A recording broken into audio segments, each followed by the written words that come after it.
नमस्कार साथियों, मैं राजीव चौहान आप सभी का स्वागत करता हूं इस प्लेटफॉर्म पे। जैसा कि आप लोगों ने सुना होगा कि रुपी जो है, भारत का जो करेंसी है इंडियन रुपी, वो 80 पहुंच गया।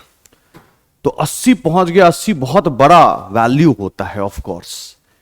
तो हम इसका आज पूरी तरह से इसका एनाटॉमी समझेंगे कि कोई भी करेंसी, चाहे रुपी हो या किसी और कंट्री का करेंसी हो, तो फॉल करता है तो कैसे करता है, डेप्रिसिएशन जिसे टेक्निकली कहते हैं, तो वो कैसे होता है। दूसरी बात कि अभी स्पेशल रीजन क्या है कि हमारा रुपी फॉल किया है, 80 तक पहुंच गया, और इससे भारत पे क्या प्रभाव पड़ेगा। और तीसरी बात कि भारत ये जो स्लाइड है उसको रोकने के लिए कर रहा है या कुछ नहीं कर रहा है, यह भी हमें समझना होगा। तो बहुत ही टेक्निकल इशू है ये एक बहुत ही कॉम्प्लेक्स इशू है पूरे इकोनॉमिक्स का। और तो इसको मैं पूरी तरह से समझाऊंगा, बहुत ही सरल शब्दों में समझाऊंगा, बने रहिएगा एंड तक समझने के लिए। लेकिन मैं पहले एक चीज आपको याद दिलाने की कोशिश करूंगा कि 2013-14 में जब ये इलेक्शन कैंपेन चल रहा था, जब मोदी जी प्राइम मिनिस्टर नहीं बने थे, बनना था उनको, तो उनके एक बहुत बड़े सपोर्टर हैं रामदेव बाबा।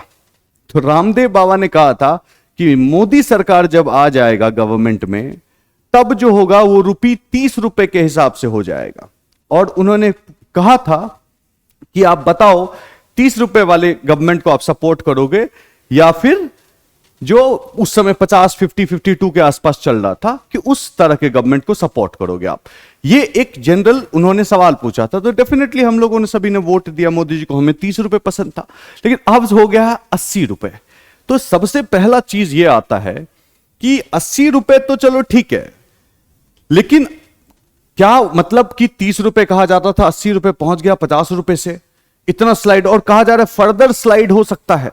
क्यों हो सकता है उसके बारे में बाद में चर्चा करेंगे।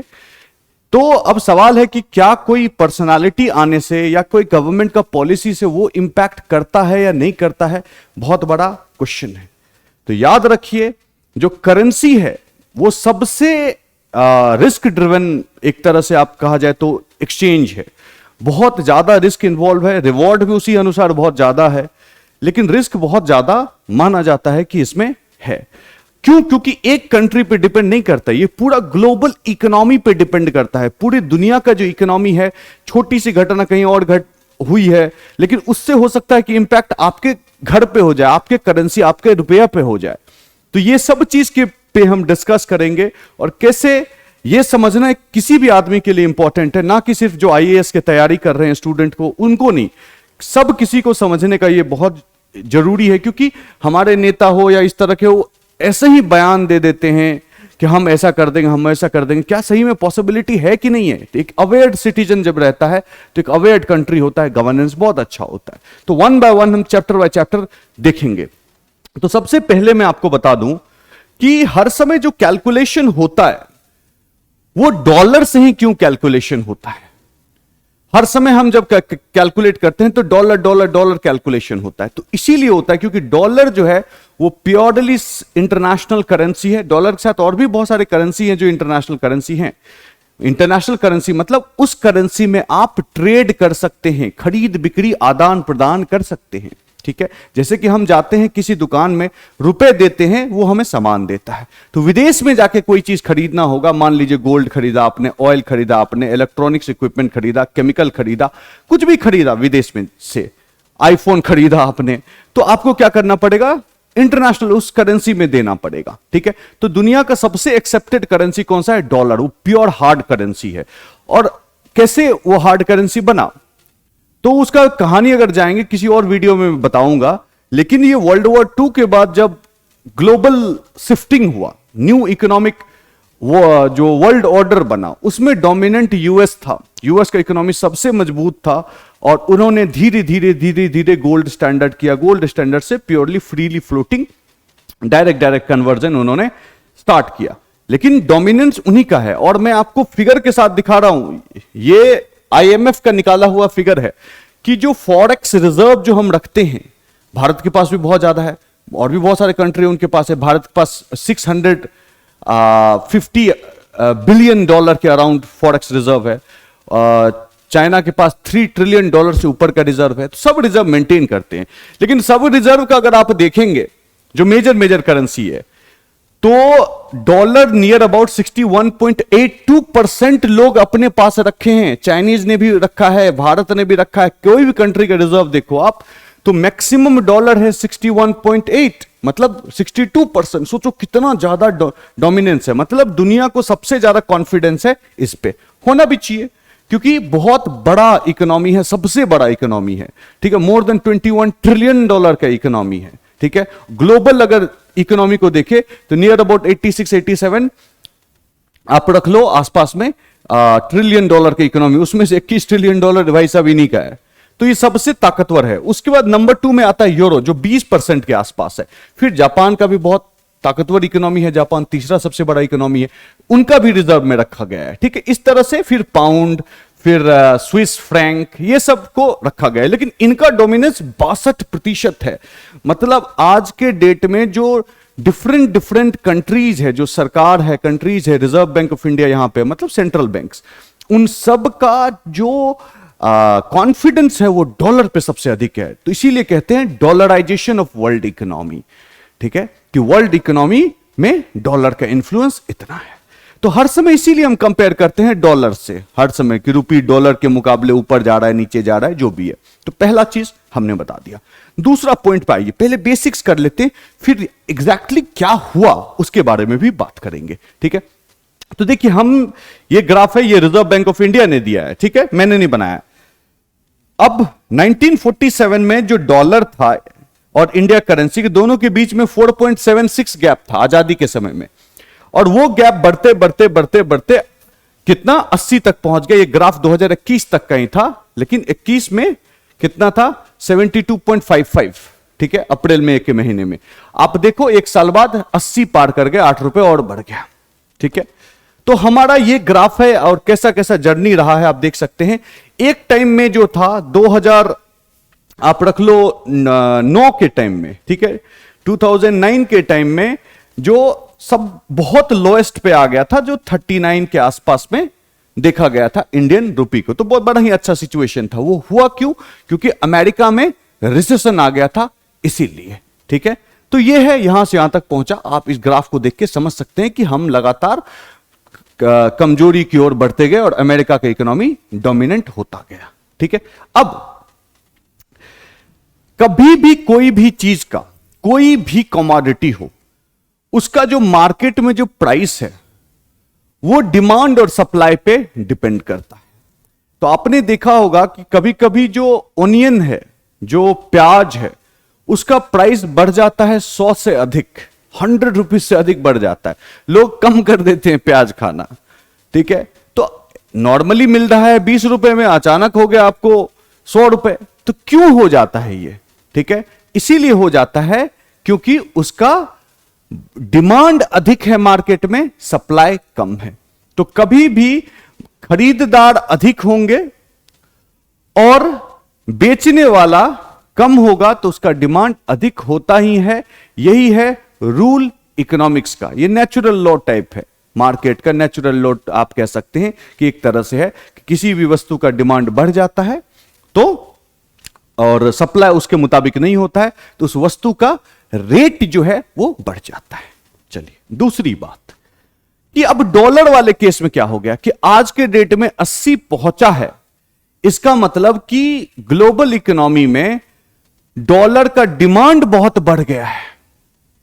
सब लोग डॉलर को दूसरे दूसरे कंट्री से भी वापस लेके जाना चाह रहे हैं, ठीक है। जहां भी लेके जाके कहीं तो रखेंगे, जहां भी रखेंगे वो बात की बात है, लेकिन डॉलर का डिमांड बहुत बढ़ गया है।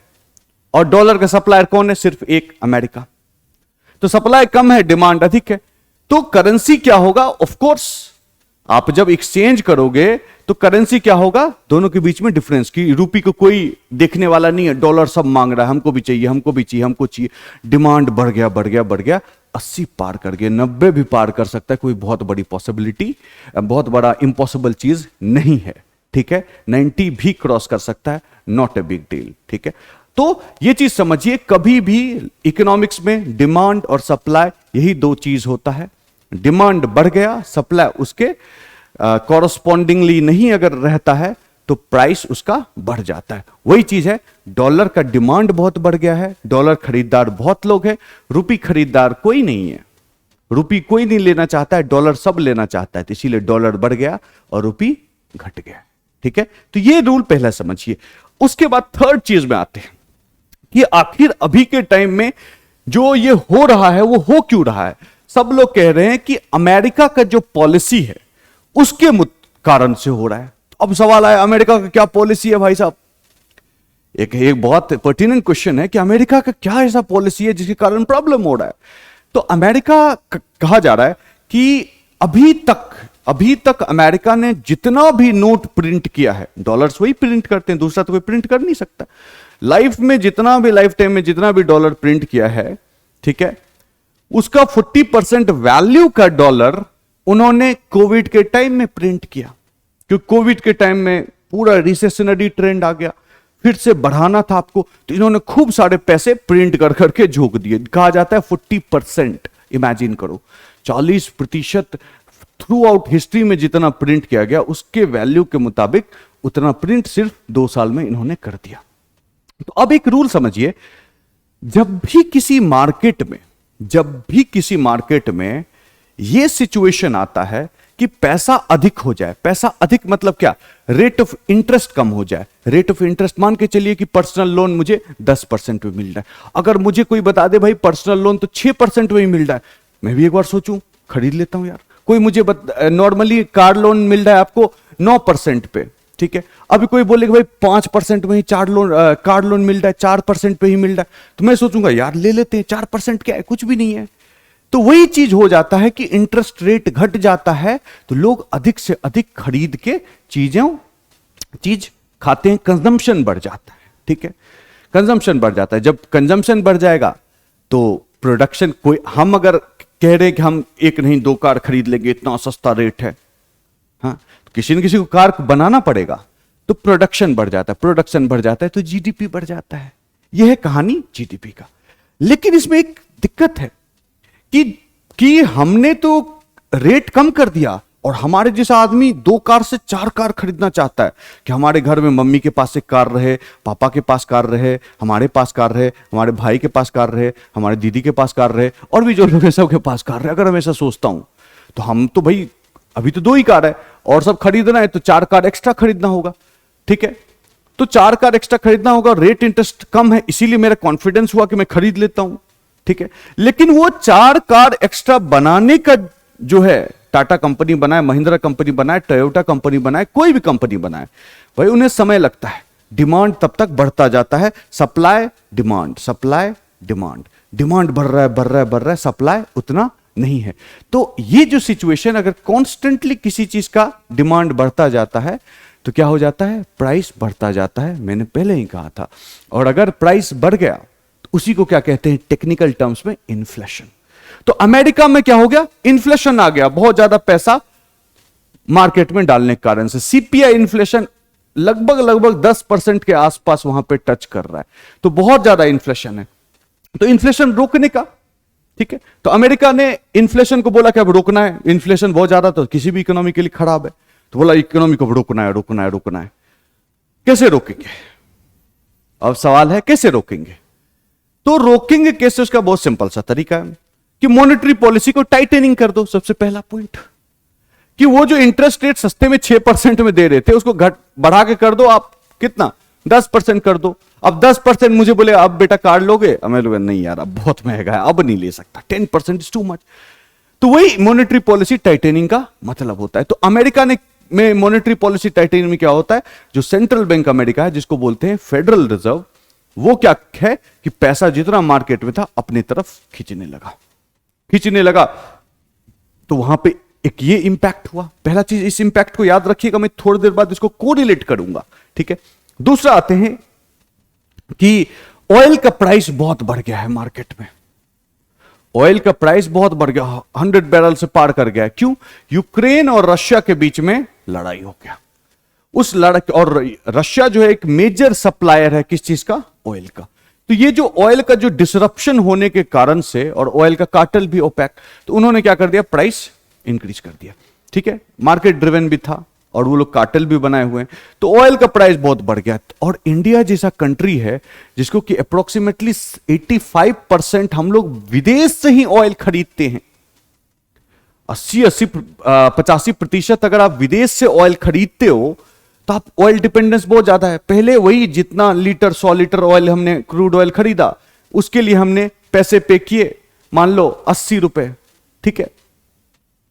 अब हमें $80 पे किया, अब जो हमें पे करना पड़ रहा है वो 100+ पे करना पड़ रहा है, मतलब 20-30%, 40% हमें अधिक देना पड़ रहा है उसी सेम प्रोडक्ट के लिए।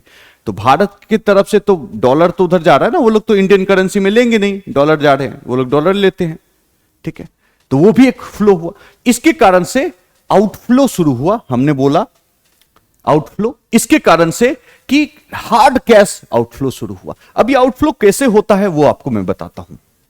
तो देखिए कि सबसे पहला बात कि अब जो है कि अमेरिका पॉलिसी टाइट करने लगा, ठीक है।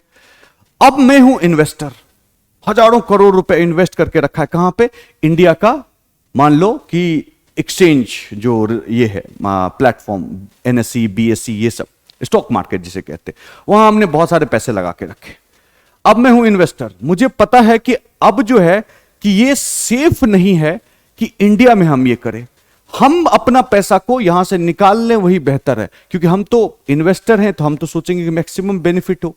अब यहां पे हमें बेनिफिट होने वाला नहीं है, हम उस पैसा को निकाल लेंगे, निकाल के कहां पे जाएंगे, कहां बिहेवियर होगा, जहां पे रिस्क फ्री होगा। तो डॉलर वहीं से निकला है, कहां से, अमेरिका से ही, तो वही एक जगह है जहां पे कि उनका सेफ हेवन है, वहीं पे उनको रेस्पेक्ट मिलेगा, वहीं पे जो रिटर्न है अधिक मिल जाएगा, ठीक है। तो वो लोग क्या करते हैं ऐसा सिचुएशन में, क्योंकि उन्हें तो पता है कि रिजर्व, वहां का जो सेंट्रल बैंक है, फेडरल रिजर्व जिसको कहते हैं, वो डॉलर्स खरीद रहा है, अपने पास ले रहा है कि हार्ड कैश हम अपने पास ले लेते हैं, इन्फ्लेशन डाउन हो जाएगा ऑटोमेटिकली, ठीक है। तो इन्होंने क्या किया, किसने, इन्वेस्टर ने वहां से पैसा निकाला, कहां से, इंडियन स्टॉक मार्केट से, और उसको लेके कहां चले गए, अमेरिका। और अमेरिका में क्या कर रहे हैं, बॉन्ड खरीद लो, 100% सिक्योर्ड है, अमेरिका का बॉन्ड खरीद लो, क्योंकि वो ज्यादा रिटर्न देगा इंडियन स्टॉक मार्केट के कंपैरिजन में, ठीक है। दूसरा चीज, एक और घबराहट चल रहा है कि अमेरिका में रिसेशन आने वाला है, रिसेशन आने वाला है। बहुत लोग कह रहे हैं कि आ भी गया, अभी बहुत डिबेट चल रहा है कि रिसेशनरी ट्रेंड है नहीं है, क्या है, चल रहा है। इलोन मस्क ने भी कुछ दिन पहले कहा कि रिसेशन है और रिसेशन रहेगा 18 महीने तक, उसके बाद ही चीजें ठीक हो सकती है, उन्होंने कहा है, बहुत अथॉरिटेटिव स्टेटमेंट है, ठीक है। तो वहां पे रिसेशन का एक मामला चल रहा है। जब रिसेशन अगर अमेरिका में आ जाएगा, सोच लो दुनिया का सबसे बड़ा इकोनॉमी, पूरा वर्ल्ड को, ट्रेड को बहुत जबरदस्त तरीके से कमांड कर रहा है पूरा दुनिया में, इसका मतलब कुछ ना कुछ इंपैक्ट तो होएगा ही, बहुत इंपैक्ट होगा, इनफैक्ट कुछ ना कुछ नहीं, बहुत इंपैक्ट होगा। तो फिर क्या कर रहे हैं कि जब सब जगह इंपैक्ट होगा, मतलब स्टॉक मार्केट हर जगह गिरेगा, और स्टॉक मार्केट अगर गिरेगा तो हमारे लिए क्या है, लॉस है। तो हम क्या करें, सही मौका है, पैसा निकालो, कहां रखो, फिर से अपने पास चले जाओ, वहीं बॉन्ड में खर्च कर दो, क्योंकि क्योंकि बॉन्ड का क्या रहता है कि भाई उनका रहता है कि एकदम फिक्स्ड इंटरेस्ट रेट रहता है कि उतना मिलेगा ही, और रिस्क फ्री रहता है, प्रिंसिपल से नीचे नहीं जाएगा, ये तो 100% श्योर है, ठीक है। कभी भी किसी भी वर्स्ट केस सिनेरियो में भी प्रिंसिपल प्लस जो भी प्रॉमिस्ड इंटरेस्ट है उतना मिलेगा ही। लेकिन यहां पे कोई भरोसा नहीं है, यहां नीचे चला जाएगा, गए आप काम से। तो इसीलिए अमेरिका वाले जो है वो पैसा इंडियन स्टॉक मार्केट से निकाल रहे, मतलब डॉलर फ्लाइट ले रहा है, डॉलर भागा जा रहा है, भागा जा रहा है, ठीक है। रूपी को कोई पूछने वाला नहीं है, तो डिमांड डॉलर का अधिक है तो डॉलर का रेट बढ़ता जाएगा, और इंडियन रूपी जो है वो और कमजोर होता जाएगा। अब ये एग्जैक्टली स्टॉक मार्केट में होता कैसे है वो बताता हूं। तो स्टॉक मार्केट में बहुत सारा तरह का मार्केट है, इक्विटी मार्केट है, कमोडिटी मार्केट है, एक्सचेंज मार्केट है, बहुत तरह का मार्केट है, ठीक है, बॉन्ड मार्केट है। तो उसी में से एक करेंसी मार्केट भी है, जहां पे कि आप एक्सचेंज कर सकते हैं किस चीज को, जैसे इंडिया में अगर कोई भी चीज खरीदना है तो इंडियन रुपी होगा, ठीक है, तो इंडियन रुपी से कोई सामान खरीद सकते हैं। तो आप लेकिन है अमेरिकन, तो आपके पास क्या है, डॉलर, तो आप एक्सचेंज में आके एक्सचेंज करा सकते हो, डॉलर को कन्वर्ट करा सकते हो किस चीज में, रुपी में, रुपी को कन्वर्ट करा सकते हो किसमें, डॉलर में। ये आपको फैसिलिटी है उस समय का जो भी डिफाइंड रेट है उसके अनुसार, ठीक है। तो अब होता कैसे है देख लीजिए। तो सबसे पहले जो एसेट है उनको सेल किया करते हैं कौन, हु सेल्स इट, जो विदेशी जो इन्वेस्टर हैं जिसको FII बोलते हैं, फॉरेन इंस्टीट्यूशनल इन्वेस्टर, वो क्या करते हैं, एसेट सेल। अब ये एसेट क्या है, जैसे मान लो रिलायंस इंडस्ट्रीज है, ठीक है, उसमें किसी फॉरेन कंपनी ने इन्वेस्ट किया हुआ है, खरीदा हुआ है, ठीक है, खरीदा हुआ है, जो खरीदा हुआ है वो उसका एसेट है, मतलब उतना 5% खरीदा हुआ है, 3% खरीदा हुआ है, तो वो उतना का मालिक है, वो सीधी बात है। स्टॉक मार्केट में खरीदा है आपने शेयर्स, तो मालिक हो गए आप, तो खरीदा हुआ है, तो अब उसका स्टॉक को क्या करेगा, वो बेच देगा। लेकिन वो जो खरीदा हुआ है किस में लिखा हुआ है, रुपये में लिखा रहता है, 520, 418, 780, 910, जो भी रेट है उस रेट में उसको क्या कर दिया उन्होंने, बेच दिया। अब उनके पास क्या आ गया, रुपी, रुपी से तो काम नहीं चलेगा, उनको तो चाहिए डॉलर, लेकिन अमेरिका में इन्वेस्ट करना है, उसको क्या करते हैं फिर ये करेंसी मार्केट जो है वहां जाते हैं और रुपी को किस में कन्वर्ट करा लेते हैं, जो भी डिजायर्ड करेंसी है, डॉलर, तो डॉलर में कन्वर्ट करा लिया और आपका पैसा आपके अकाउंट में आ गया। उस अकाउंट से ट्रांसफर करो और पर्सनल अकाउंट है उसमें ले लो, कंपनी अकाउंट है उसमें ले लो, वहां से तुम अमेरिका का जो गवर्नमेंट का बॉन्ड है वो खरीद लो, इजी है। तो क्या हुआ, यही चीज अभी एग्जैक्टली हुआ है कि स्टॉक मार्केट में जो इन्वेस्टर हैं, फॉरेन इंस्टीट्यूशनल इन्वेस्टर, वो क्या है कि पैसा अपना जो एसेट है उसको बेच रहे हैं, रुपी को कन्वर्ट करा रहे हैं डॉलर में, उस डॉलर को लेके जा रहे हैं कहां पे, अमेरिका में, और अमेरिकन बॉन्ड और सिक्योरिटी जो भी मार्केट है वहां पे इन्वेस्ट कर रहे हैं, क्योंकि सबसे सेफ जगह कोई उनको लग रहा है अभी तो वही लग रहा है। इसीलिए डॉलर का डिमांड बहुत हाई हो गया है और जो रुपी है उसको कोई पूछने वाला नहीं है, रुपी तो यहां पे कन्वर्ट करा दे रहे हैं, तो रुपी रुपी रुपी रुपी बढ़ता जा रहा है, बढ़ता जा रहा है, ठीक है, तो सब कोई डॉलर ही ले रहे हैं। तो यही एक विशेष कारण है जिसके कारण से कि 80 पहुंचा, मैंने कहा 90 भी पहुंच सकता है अगर फर्दर कोई स्ट्रिक्ट उन्होंने मॉनेटरी पॉलिसी टाइटनिंग फर्दर कर दिया, एक और राउंड अगर कर दिया मोर एग्रेसिवली, तो ये 80 जो आप देख रहे हैं वो 85 पहुंच जाएगा, कोई बड़ी बात नहीं है, ठीक है। अब आते हैं सेकेंड सेगमेंट पे कि इंपैक्ट क्या है।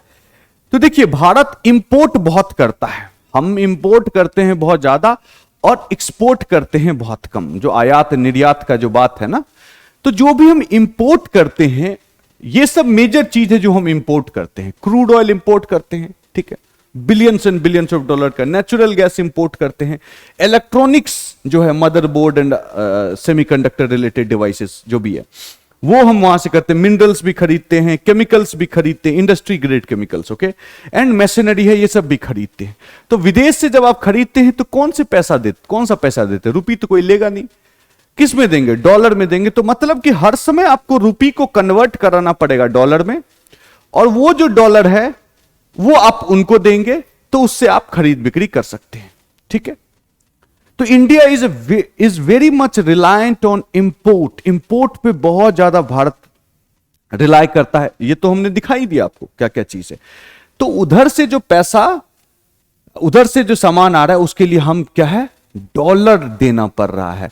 देख तो यहां पे पीछे अगर हम चले जाएं, यहां पे आप देख रहे हैं कि FII वाले भागे जा रहे हैं, ठीक है, पैसा लेके, और हम जब हमारा बहुत ज्यादा डिपेंडेंस है इंपोर्ट पे भी, अगर इंपोर्ट पे हमें इतना ज्यादा डिपेंडेंस है तो वहां पे भी डॉलर देना, हर जगह डॉलर ही खर्च हो रहा है, ऊपर से इसका दाम बहुत बढ़ गया और डॉलर देना पड़ रहा है, ठीक है। तो हमें भी डॉलर की बहुत आवश्यकता है, क्योंकि हमने तो इंपोर्ट ही नहीं कर पाएंगे।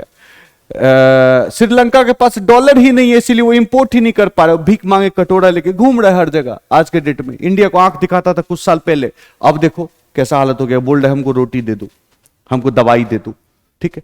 तो वही चीज है कि हर समय डॉलर आपको चाहिए इंपोर्ट करने के लिए, ठीक है। तो इंडिया के पास कोई ऑप्शन नहीं है, इंपोर्ट करना पड़ेगा, और इंपोर्ट करना है तो आपको डॉलर ही देने होंगे। तो ये फर्दर और नीचे नीचे जाने का चांसेस ठीक ठाक है।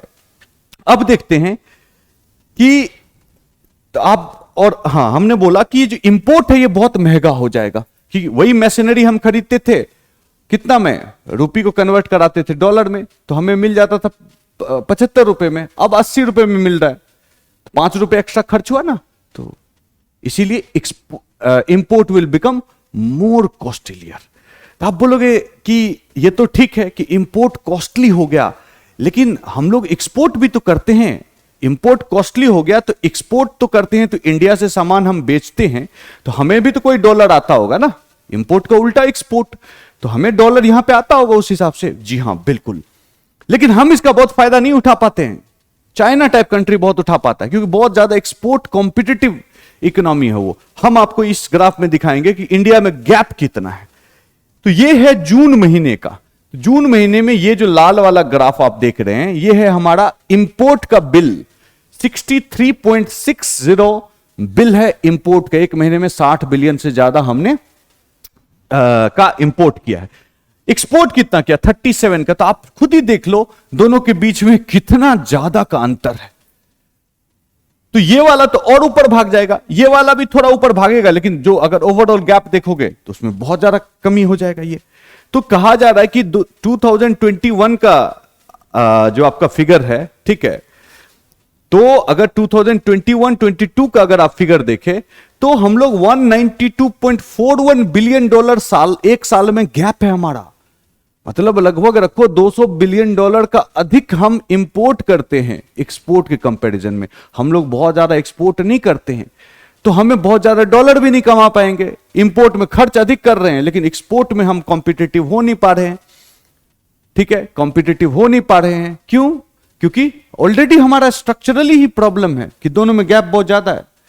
उसके अलावा कुछ और सिस्टमिक प्रॉब्लम अभी इमर्ज कर गया है, तो हम एक्सपोर्ट को और ज्यादा पुश करना चाहेंगे तब भी पुश नहीं कर पाएंगे। आप इसको देखिए कि एक्सपोर्ट हम चाह रहे हैं, मोदी जी चाह रहे हैं कि एक्सपोर्ट को हम बढ़ा दें, लेकिन कैसे?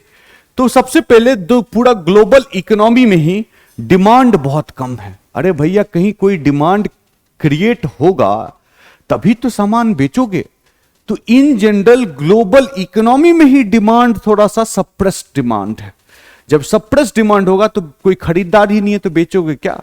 तो हमको यहां पे भी अभी का सिचुएशन कंड्यूसिव नहीं है।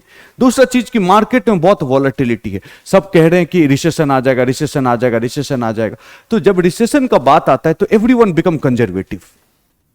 हर कोई कंजर्वेटिव बन जाएगा। जब कंजर्वेटिव बन जाएगा तो बहुत ज्यादा खर्च आप नहीं करेंगे कभी भी। ठीक है, तो वॉलेटिलिटी मार्केट में बहुत ज्यादा है। ठीक है, तो दूसरा चीज कि हाँ, रिसेशन वाला बता दिया। वॉलेटिलिटी कि ये ऑयल का प्राइस बढ़ रहा है, घट रहा है। बीच में व्हीट के रिलेटेड इशू हो गया। क्योंकि जो यूक्रेन और रशिया जो है अच्छा खासा व्हीट प्रोड्यूस करते हैं, दोनों लड़ाई में ही एंगेज्ड हैं, तो व्हीट का इंपोर्ट पे भी हो गया। तो फूड इन्फ्लेशन भी देखा जाए अभी इंटरनेशनल इकोनॉमी में तो वन ऑफ द हाईएस्ट है, बहुत अपर साइड में है फूड इन्फ्लेशन भी।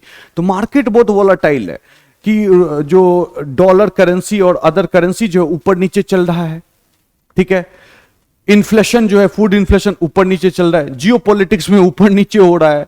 ठीक है, उसके बाद तुम्हारा ऑयल का जो है वो ऊपर नीचे हो रहा है। हर चीज जब इतना ज्यादा वॉलेटाइल है, पीपल बिकम स्केप्टिक। लोग इस तरह से खड़े हो जाते कि रुक जाओ यार, थोड़ा दिन देख लेते हैं कि क्या है माजरा, उसके बाद कुछ भी इन्वेस्टमेंट करेंगे, खरीदेंगे, बेचेंगे, कुछ भी करेंगे। ठीक है, तो ये एक सिचुएशन है जो मार्केट में तीनों चीज को मिला लिया जाए तो अभी का जो डिमांड है वो बहुत ज्यादा कम है। तो जब डिमांड कम है तो भारत कितना बेच लेगा? तो ये अभी का जो आप देख रहे हो पूरा का पूरा मामला भारत के लिए बहुत ही सरदर्द वाला मामला है। ठीक है, ये कोई भी एनालिस्ट कुछ भी बोले लेकिन फैक्ट आपके सामने है। डेफिनेटली बहुत ज्यादा सरदर्द का मामला है और रिसेशनरी ट्रेंड दिख रहा है, आ गया। अब क्या भारत कुछ कर रहा है? जी हां, आरबीआई बहुत हमारे एक्टिव है। ठीक है, तो आरबीआई ने सबसे पहले क्या करना है, हेजिंग करना शुरू किया। ठीक है, कि बोला कि जो सबसे अच्छा ये है कि चलो सब लोग मार्केट से खरीद रहे हैं, डॉलर डॉलर भाग रहा है। उन्होंने भी बोला कि हम भी डॉलर खरीद लेंगे। ठीक है, तो अभी जो आप देख रहे हो 650 के आसपास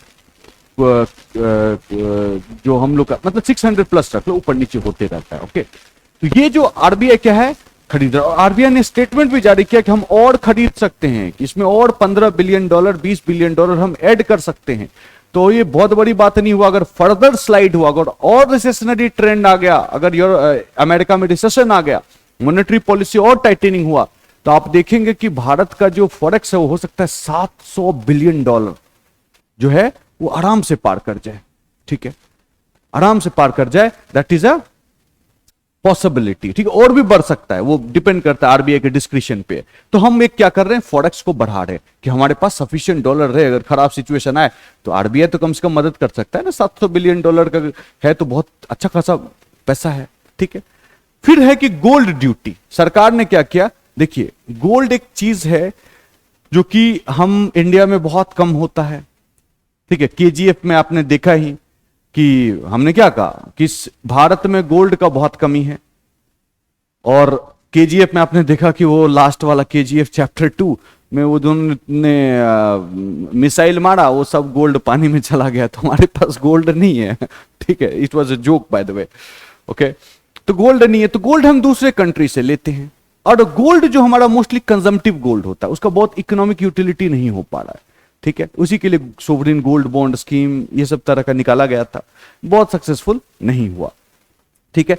तो गोल्ड ड्यूटी बढ़ा दिया, ड्यूटी बढ़ा दिया मतलब गोल्ड और भी डोमेस्टिकली महंगा हो गया। मतलब कोशिश है सरकार का कि गोल्ड हम कम खरीदे, क्योंकि गोल्ड विदेश से खरीद रहे हो भाई, विदेश से अगर गोल्ड खरीद रहे हो तो क्या देना पड़ेगा आपको, डॉलर्स में देने होंगे। हम लोग $50 बिलियन से ज्यादा का गोल्ड इंपोर्ट करते हैं, और उसमें से मान के चलो 50% तो शादी वादी वाले चक्कर में रहता है, और हम अपने घर में ही रख लेते हैं, उसका इकोनॉमिक यूज नहीं है, वो कंटिजेंसी फंड बन जाता है जो खराब सिचुएशन में शायद काम दे, अदरवाइज नहीं। तो उसको ड्यूटी बढ़ा दिया, ड्यूटी बढ़ाने से क्या होगा कि लोग बोलेगा कि अरे यार रेट गोल्ड का ज्यादा है, अभी रुक जाओ थोड़ा दिन बाद देखेंगे, ठीक है। सिमिलरली जो पेट्रोलियम प्रोडक्ट है उस पर भी ड्यूटी बढ़ा दिया कि पेट्रोल का जो क्रूड ऑयल नहीं, पेट्रोलियम प्रोडक्ट जो रिफाइंड होने के बाद का जो भी प्रोडक्ट है, वो भी इंडिया बहुत इंपोर्ट करता है, उसको भी बोला कि नहीं इतना भी एसेंशियल नहीं है, अभी रोको। मतलब कि आउटफ्लो ऑफ डॉलर जो है उसको हम कम करने का कोशिश कर रहे हैं, ठीक है। आउटफ्लो ऑफ डॉलर को कम करने की कोशिश कर रहे हैं, इनफ्लो ऑफ डॉलर को बढ़ाने की कोशिश कर रहे हैं। साथ में आरबीआई एक हेजिंग कर रहा है, एक फंड बना रहा है, अच्छा खासा बना नहीं मतलब फॉरेक्स को बढ़ाते जा रहा है कि कंटिजेंसी सिचुएशन में हम क्या करेंगे। तो बाय एंड लार्ज अगर देखा जाए तो यही काम चल रहा है, सक्सेसफुल आरबीआई वाला फ्रंट पे जो हो रहा है काम वो तो होगा। How effective will this to be, ये श्योरिटी नहीं है, लेकिन देखिए आगे क्या होता है, ठीक है। तो ये है पूरा कहानी जो आपका करेंसी का। मुझे लगता है कि आप लोगों को आया होगा समझ में। तो वीडियो बनाने में बड़ा ही जोर लगता है, और कॉम्प्लेक्स चीज को सिंप्लीफाई करने में और ज्यादा ये लगता है। तो आप लोग प्लीज लाइक करें, शेयर करें, सब्सक्राइब करें, और कोई भी डाउट हो तो आप पुट अप कीजिए क्वेश्चन कमेंट बॉक्स में, ठीक है। So thank you very much, जय हिंद।